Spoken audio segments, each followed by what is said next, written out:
Okay. Hi. Thanks for taking a minute to check in. It's good to have you here. So now we're about 3 weeks in, and definitely been challenging and not very comfortable, but it's been manageable. And over these 3 weeks, been able to develop some routines and learn a few basic steps for being able to imitate a normal, healthy routine.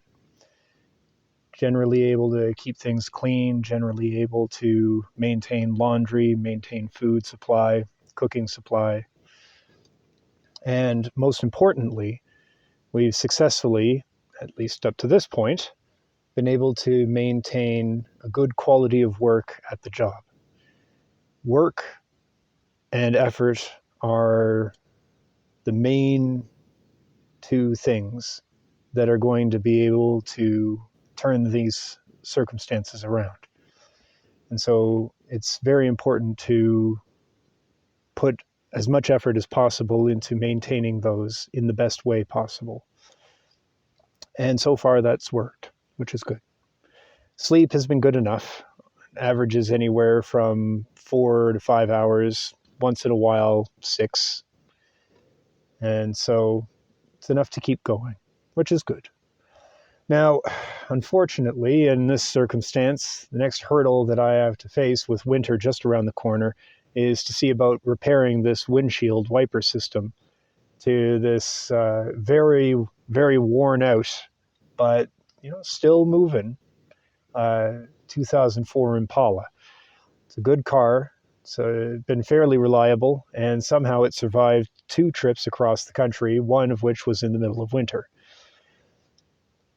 But I don't think it has too many years left on it. And right now, with no working wipers, it's only safe to drive in clear weather. Doesn't have to be sunny, but it does have to be clear. And I'm not going to lie, I've been very fortunate with the weather, I'd say for the past month. There's not been a lot of heavy rain. There's not been any sign of snow yet. But I know that's not going to last.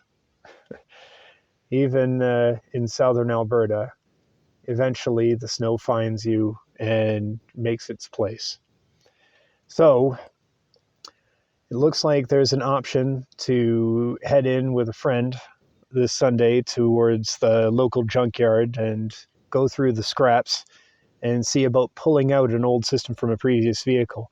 Because of the fact, I assume, that these Impalas aren't made anymore, along with that, it means that some of the parts are also not made anymore, which makes them very difficult to come by, very difficult to get. Even at prices of $400 to $500 for the part, a lot of shops aren't even able to order the parts in, at least not order them new. So it means that the best and it seems only option is to go and see about grabbing it out from an older piece. In order to do that, I need better quality tools than what I've been able to manage from just the dollar store with a little bit of support from the Home Depot. Expensive support from the Home Depot. I find it a little bit crazy just how much the price of not even tools, just little bits and bits and pieces from tool sets has gone up. It's like it's almost $8 a bit, which I can add up just after a few. A handful can take an awful lot out of your pocket, but that's neither here nor there.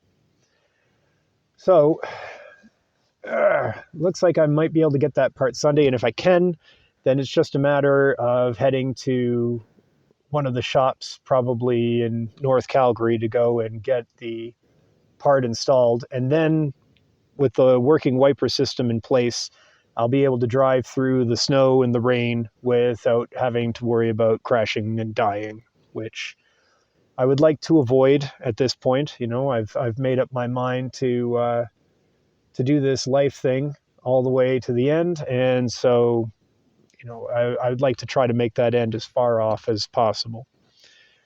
and accomplish as many goals and ideas as I can in the meantime. Having said that, there's been an unfortunate twist, which is that that weather that's been so good so far has finally started to turn. Just this morning, we had several hours of steady rainfall coming down in the area here where I'm working. And so I've had to make a bit of a detour and find a place to park and sleep that's closer to work, but not so close to work that I need to worry about coworkers and managers driving past my sad little car when they're going to and from the job while I'm waiting for my shift to start. Now, I've thankfully been able to find a place that's about 800 meters to a kilometer away, which is pretty good. Because that way, if the rain turns to snow overnight tonight, which is something that could happen, then in a worst case scenario, I can just walk, from my vehicle to work. The area is remote enough. I don't need to worry about people vandalizing, damaging, or doing anything to my vehicle or any of my belongings. So that should be fine enough. So it's not too bad. It's not great, but I think it'll be enough to get me through until the weather clears up and I'm able to salvage that part. And then when I've got my days off, just take a day with some clear weather, get myself nearby the mechanic, and then wait for an appointment, which should be doable within, a 2 or 3 day period. After that, then it's a matter of just trying to focus on other issues and take care of that. But at least the vehicle and the driving will be safe and better taken care of. So it's good we got a spot nearby. It's good it's within walking distance, and it's nice that it's remote and I don't need to worry about vandals or people picking at or stealing anything that I have. There's, of course, a catch, though, because nothing's perfect. No. There's always a little something in the details.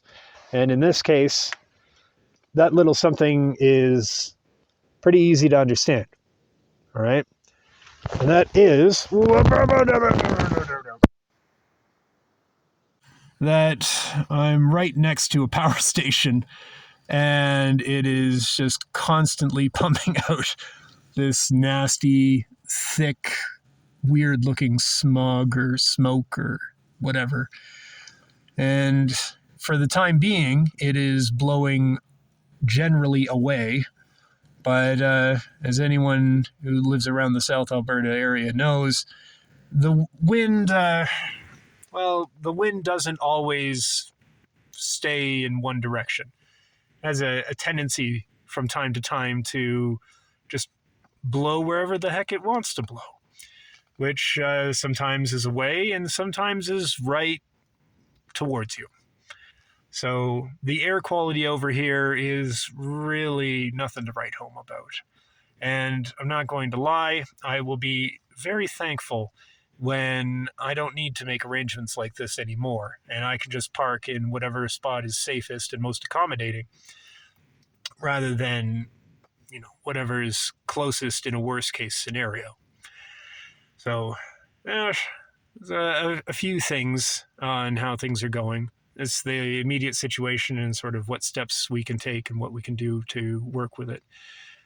Anyway, I don't want to take up too much of your time. I'm sure you've got some things to take care of yourself, whether it's for comfort or for your own personal steps and where you're heading.